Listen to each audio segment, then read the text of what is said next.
श्री शिव महापुराण। श्री गणेशाय नमः।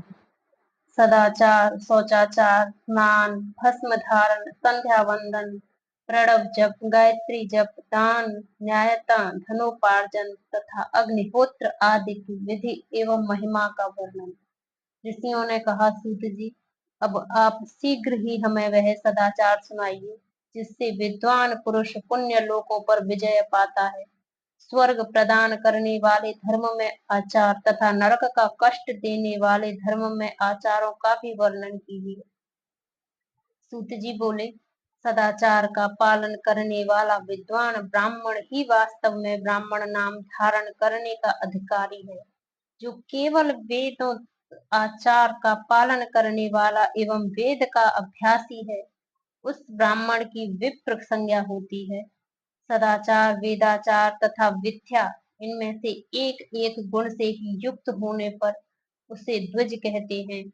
जिसमें स्वल्प मात्रा में ही आचार का पालन देखा जाता है, जिसने वेदाध्ययन भी बहुत कम किया है तथा राजा का सेवन, पुरोहित मंत्र आदि है, उसे क्षत्रिय ब्राह्मण कहते हैं। जो ब्राह्मण कृषि तथा वाणिज्य कर्म करने वाला है और कुछ कुछ ब्राह्मणोचित आचार का पालन भी करता है, वह वैश्य ब्राह्मण है। तथा जो स्वयं ही खेत जोतता, हल चलाता, उसे शूद्र ब्राह्मण कहा गया है। जो दूसरों के दोष देखने वाला और परद्रोही है, उसे चांडाल द्विज कहते हैं। इसी तरह क्षत्रियों में भी जो पृथ्वी का पालन करता है, वह राजा है। दूसरे लोग राजत्वहीन क्षत्रिय माने गए हैं। वैश्यों में भी जो धन्य आदि वस्तुओं का क्रय विक्रय करता है, वह वैश्य कहलाता है।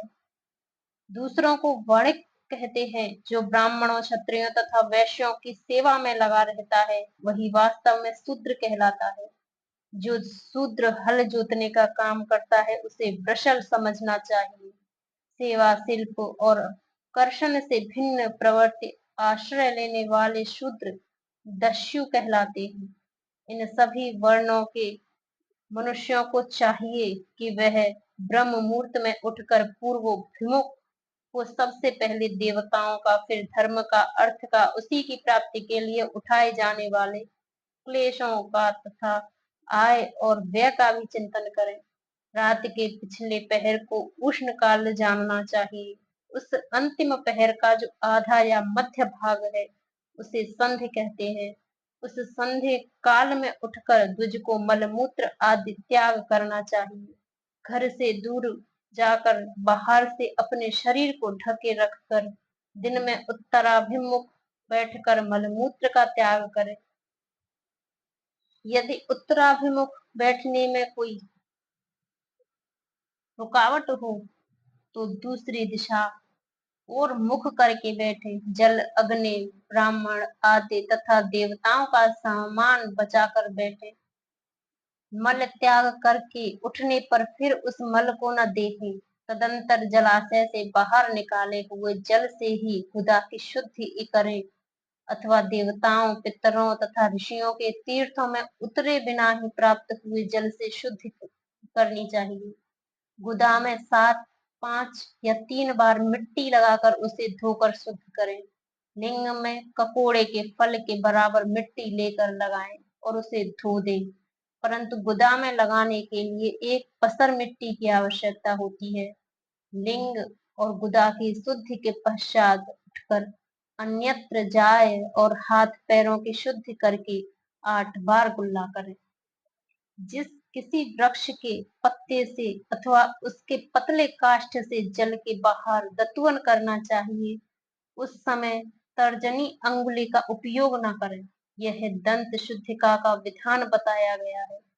तदंतर जल संबंधी देवताओं को नमस्कार करके मंत्र पाठ करते हुए जलाशय में स्नान करें। यदि कंठ तक या कमर तक पानी में खड़े होने की शक्ति न हो, तो घुटने तक जल में खड़ा हो अपने ऊपर जल छिड़क कर मंत्रोच्चारण पूर्वक स्नान कार्य संपन्न करें। विद्वान पुरुष को चाहिए कि वहां तीर्थ जल से देवता आदि का स्नान, नांग तर्पण भी करें। इसके बाद धौत वस्त्र लेकर 5 कक्ष करके उसे धारण करें। साथ ही कोई उत्तरीय भी धारण कर ले, क्योंकि संध्या वंदन आदि सभी कर्मों में उसकी आवश्यकता होती है। नदी आदि तीर्थों में स्नान करने पर स्नान संबंधी उतारे हुए वस्त्रों को वहां न धो। स्नान के पश्चात विद्वान पुरुष भीगे हुए उस वस्त्र को बावड़ी के कुएं के पास अथवा घर आदि ले जाए और वहां पत्थर पर, लकड़ी आदि पर जल में या स्थल में अच्छी तरह धोकर उस वस्त्र को निचोड़े। तो जो वस्त्र को निचोड़ने से जो जल गिरता है वह एक श्रेणी के पितरों की तृप्ति के लिए होता है। इसके बाद जाबाले उपनिषद में बताए गए अग्निरेत मंत्र से भस्म लेकर उसके द्वारा त्रिपुंड लगाएं। इस विधि का पालन न किया जाए, इसके पूर्व ही यदि जल में भस्म गिर जाए तो गिराने वाला नरक में जाता है। आपो हे इष्ट इत्यादि मंत्र से पाप शांति के लिए सिर पर जल छिड़के तथा यस्य शयाय इस मंत्र को पढ़कर पैर पर जल छिड़के। इसे संधि प्रोक्षण कहते हैं। आपो हे इष्ट इत्यादि मंत्र में 3 ऋचाएं हैं और प्रत्येक ऋचाएं में गायत्री छंद के 3-3 चरण हैं। इनमें से प्रथम ऋचा के 3 चरणों का पाठ करते हुए क्रमशः पैर, मस्तक और हृदय में जल छिड़के। दूसरी ऋचा के 3 चरणों को पकड़कर क्रमशः मस्तक, हृदय और पैर में जल छिड़के और तीसरी ऋचा के 3 चरणों का पाठ करते हुए क्रमशः हृदय, पैर और मस्तक का जल से प्रोक्षण करें। इसे विद्वान पुरुष मंत्र स्नान मानते हैं।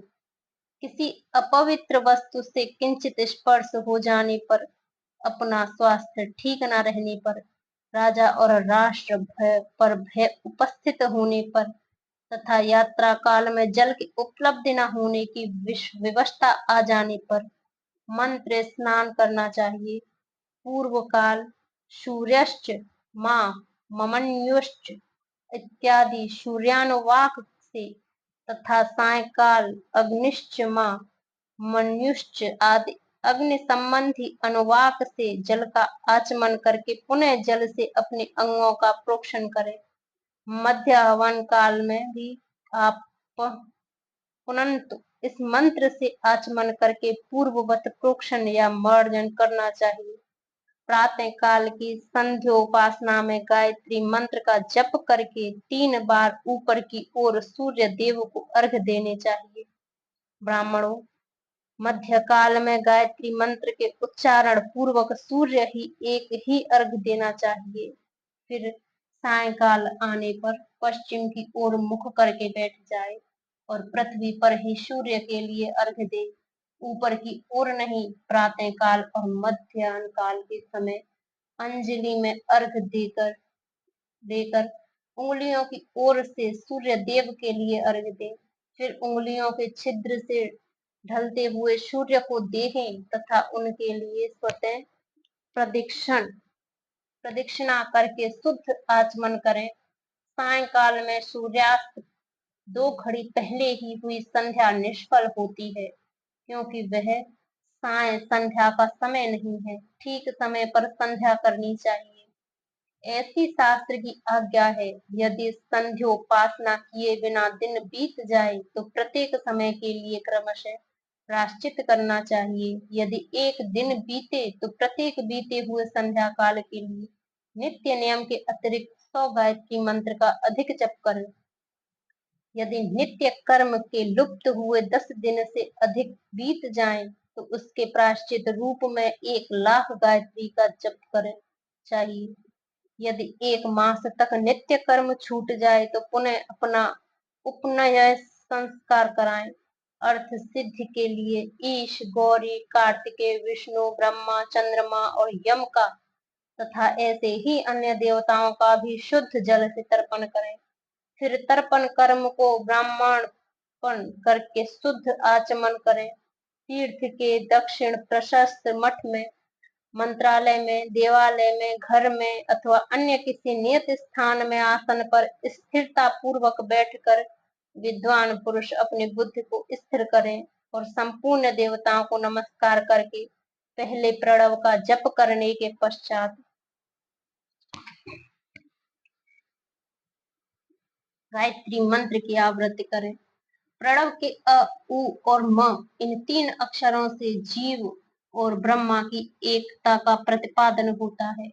इस बात को जानकर प्रणव ओम का जप करना चाहिए। जप काल में यह भावना करनी चाहिए कि हम तीनों लोकों की सृष्टि करने वाले ब्रह्मा, पालन करने वाले विष्णु तथा संहार करने वाले रुद्र की जो स्वयं प्रकाश चिन्मय है उपासना करते हैं। यह ब्रह्म स्वरूप ओंकार हमारी कर्मेंद्रियों और ज्ञानेंद्रियों वृत्तियों को, मन की वृत्तियों को तथा बुद्धि वृत्तियों को सदा भोग और मोक्ष प्रदान करने वाले धर्म एवं ज्ञान की ओर प्रेरित करे। प्रणव के इस अर्थ का बुद्धि के द्वारा चिंतन करता हुआ जो इसका जप करता है वह निश्चय ही ब्रह्म लोक प्राप्त कर लेता है, अथवा अर्थानुसंधान के बिना भी प्रणव का नित्य जप करना चाहिए। इससे ब्राह्मण तत्व की पूर्ति होती है।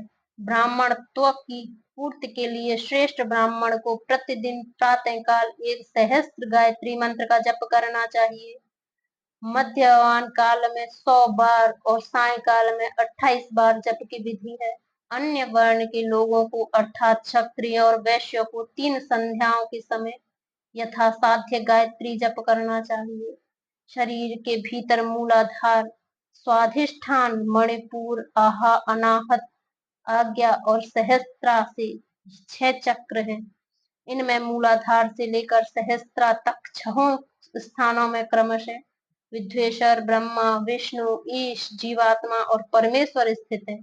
इन सब में ब्रह्म बुद्धि करके इनकी एकता का निश्चय करें और वह ब्रह्मा मैं हूँ ऐसी भावना पूर्वक प्रत्येक श्वास 7 सोडहों का जप करें। उन्हीं विद्वेश्वर आदि की ब्रह्म रंध्र आदि में तथा इस शरीर से बाहर भी भावना करें।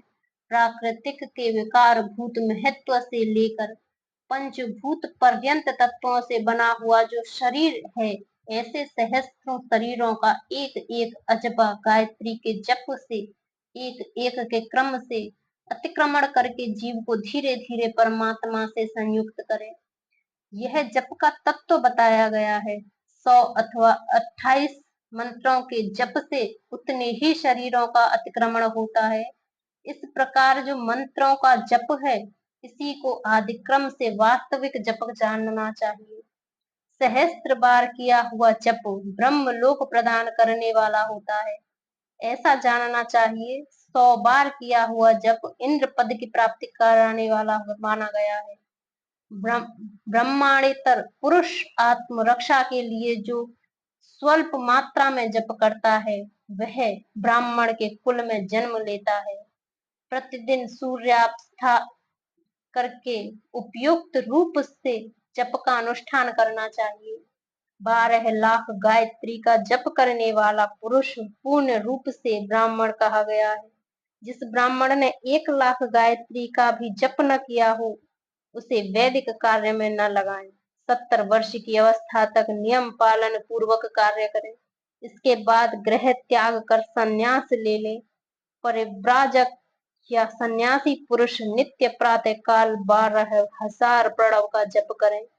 यदि एक दिन इस नियम का उल्लंघन हो जाए तो दूसरे दिन उसके बदले में उतना मंत्र और अधिक जपना चाहिए और सदा इस प्रकार जप को चलाने का प्रयत्न करना चाहिए। यदि क्रमशः 1 मास आदि का उल्लंघन हो तो 1.5 लाख जप करके उसका प्रायश्चित करना चाहिए। इससे अधिक समय तक नियम का उल्लंघन हो जाए तो पुनः नए सिरे से गुरु से नियम ग्रहण करें। ऐसा करने से दोषों की शांति होती है, अन्यथा वह रौरव नरक में जाता है। जो सकाम भावना से युक्त गृहस्थ ब्राह्मण है उसी को धर्म तथा अर्थ के लिए यत्न करना चाहिए। मुमुक्ष ब्राह्मण को तो सदा ज्ञान का ही अभ्यास करना चाहिए। धर्म से अर्थ की प्राप्ति होती है, अर्थ से भोग सुलभ होता है, फिर उस भोग से वैराग्य की संभावना होती है। धर्म पूर्वक उपार्जित धन से जो भोग प्राप्त होता है उससे एक दिन अवश्य वैराग्य का उदय होता है। धर्म के विपरीत अधर्म से उपार्जित हुए धन के द्वारा जो भोग प्राप्त होता है, उससे भोगों के प्रति आसक्ति उत्पन्न होती है। मनुष्य धर्म से धन पाता है, तपस्या से उसे दिव्य रूप की प्राप्ति होती है। कामनाओं का त्याग करने वाले पुरुष अंत कारण की शुद्धि होती है, उस शुद्धि से ज्ञान का उदय होता है, इसमें संशय नहीं है। सत्य युग आदि में तप को प्रशस्त कहा गया है, किंतु कलयुग में द्रव्य साध्य धर्म दान आदि अच्छा माना गया है। सत्य युग में ध्यान से, त्रेता में तपस्या से और द्वापर में यज्ञ करने से ज्ञान की सिद्धि होती है। परंतु कलयुग में प्रतिमा भगवत विग्रह की पूजा से ज्ञान लाभ होता है। अधर्म हिंसा दुख रूप है और धर्म सुख रूप है। अधर्म से मनुष्य दुख पाता है और धर्म से वह सुख एवं सभ्युत का भागी होता है। दुराचार से दुख प्राप्त होता है और सदाचार से सुख। अंत भोग और मोक्ष की सिद्धि के लिए धर्म का उपार्जन करना चाहिए। जिसके घर में कम से कम 4 मनुष्य हैं, ऐसे कुटुंबी ब्राह्मण को तो जो 100 वर्ष के लिए जीवन निर्वाह की सामग्री देता है, उसके लिए वह दान ब्रह्म लोक की प्राप्ति कराने वाला होता है।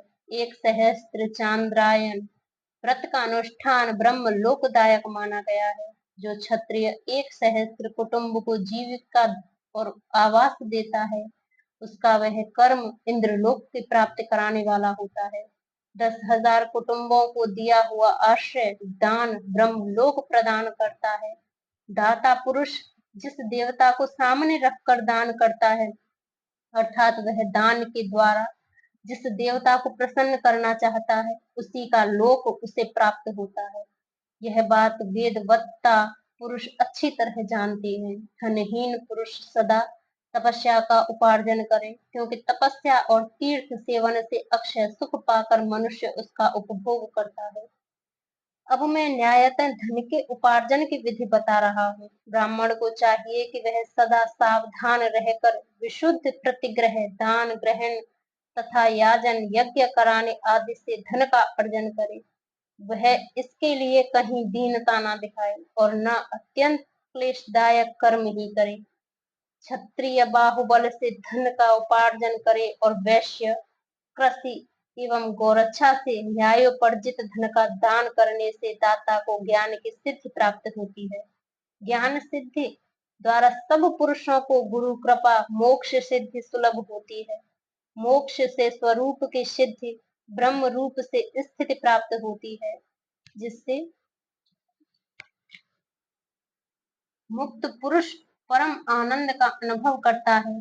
गृहस्थ पुरुष को चाहिए कि वह धन धन्यादि सब वस्तुओं का दान करे। वह तृषा निवृत्ति के लिए जल तथा क्षुधा रूप रोगी की न शांति के लिए सदा अन्न का दान करे। खेत धान्य कच्चा अन्न तथा भक्ष्य भोज लेह और चोष्य ये 4 प्रकार के सिद्ध अन्न दान करने चाहिए। जिसके अन्न को खाकर मनुष्य जब तक कथा श्रवण आदि सत्कर्म का पालन करता है, उतने समय तक उसके लिए किए हुए पुण्य फल का आधा भाग दाता को मिल जाता है। इसमें संशय नहीं है। दान लेने वाला पुरुष दान में प्राप्त हुई वस्तु का दान तथा तपस्या करके अपने प्रतिग्रह जनित पाप की शुद्धि कर ले, अन्यथा उसे रौरव नरक में गिरना पड़ता है। अपने धन की 3 भाग करें, एक भाग धर्म के लिए, दूसरा भाग वृद्धि के लिए तथा तीसरा भाग अपने उपभोग के लिए। नित्य नैमित्त और काम्य ये 3 प्रकार के कर्म धर्मार्थ रखे हुए धन से करें। साधक को चाहिए कि वह वृद्धि के लिए रखे हुए धन से ऐसा व्यापार करे जिससे उस धन की वृद्धि हो और तथा उपभोग के लिए रक्षित धन से हितकारक परमित एवं पवित्र भोग भोगे। खेती से पैदा हुए धन का 10वां अंश दान कर दे, इससे पाप की शुद्धि होती है। शेष धन से धर्म वृद्धि एवं उपभोग करे, अन्यथा वह रौरव नरक में पड़ता है अथवा उसकी बुद्धि पाप पूर्ण हो जाती है या खेती ही चौपट हो जाती है। वृद्धि के लिए किए गए व्यापार में प्राप्त हुए धन का छठा भाग दान कर देने योग्य है।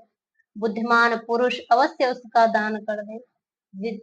विद्वान को चाहिए कि वह दूसरों के दोषों का बखान ना करे। ब्राह्मणों, दोषवश दूसरों के सुने या देखे हुए छिद्र को भी प्रकट न करे। विद्वान पुरुष ऐसी बात न कहे जो समस्त प्राणियों के हृदय में रोष पैदा करने वाला है। ऐश्वर्य की सिद्धि के लिए दोनों संध्याओं के समय अग्निहोत्र कर्म अवश्य करें। जो दोनों समय अग्निहोत्र करने में असमर्थ हो, वह एक ही समय सूर्य और अग्नि को विधि पूर्वक दी हुई आहुति से संतुष्ट करे। चावल, धान्य, घी, फल, कंद तथा हविष्य, इनके द्वारा विधि पूर्वक स्थाली पाक बनाए गए यथोचित रीत से सूर्य और अग्नि को अर्पित करें। यदि हविष्य का अभाव हो तो प्रधान होम मात्र करें। सदा सुरक्षित रहने वाले अग्नि को विद्वान पुरुष अजस्त्र की संज्ञा देते हैं, अथवा संध्या काल में जप मात्र या सूर्य की वंदना मात्र कर ले। आत्मज्ञान की इच्छा वाले तथा धनार्थी पुरुषों को भी इस प्रकार विधिवत उपासना करनी चाहिए, जो सदा ब्रह्म यज्ञ में तत्पर होते हैं, देवताओं की पूजा में लगे रहते हैं, नित्य अग्नि पूजा एवं गुरु पूजा में अनुरुक्त होते हैं तथा ब्राह्मणों को तृप्त किया करते हैं। वे सब लोग स्वर्ग लोक के भागी होते हैं।